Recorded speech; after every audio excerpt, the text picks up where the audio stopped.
100 రోజుల తర్వాత BRS party కార్యకర్తల నాయకులందరూ సిద్ధంగా ఉండాలి. మళ్ళా మనం ఉద్యమం చేపట్టాల్సి ఉంటుంది.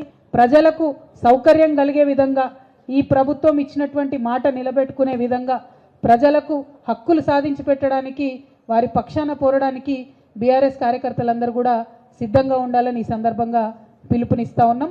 అట్లానే త్వరలోనే పార్లమెంట్ ఎన్నికలు రాబోతా ఉన్నాయి. మరి పార్లమెంటులో ఏనాడైనా అది 2009 కావచ్చు, 2004 కావచ్చు, అప్పటి నుండి టీఆర్ఎస్ పార్టీ పుట్టినప్పటి నుండి ఇప్పటి వరకు పార్లమెంట్లో తెలంగాణ అనేటటువంటి మాట మాట్లాడేది కేవలం ఈ బీఆర్ఎస్ పార్టీ మాత్రమే.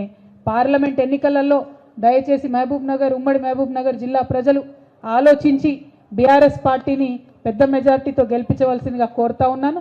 ఎందుకంటే కాంగ్రెస్ పార్లమెంట్లో ఉన్నా ఎన్నడూ వాళ్ళు తెలంగాణ గురించి మాట్లాడలే, బీజేపీ పార్లమెంట్లో ఉన్నా ఎన్నడూ వాళ్ళు తెలంగాణ గురించి మాట్లాడలే.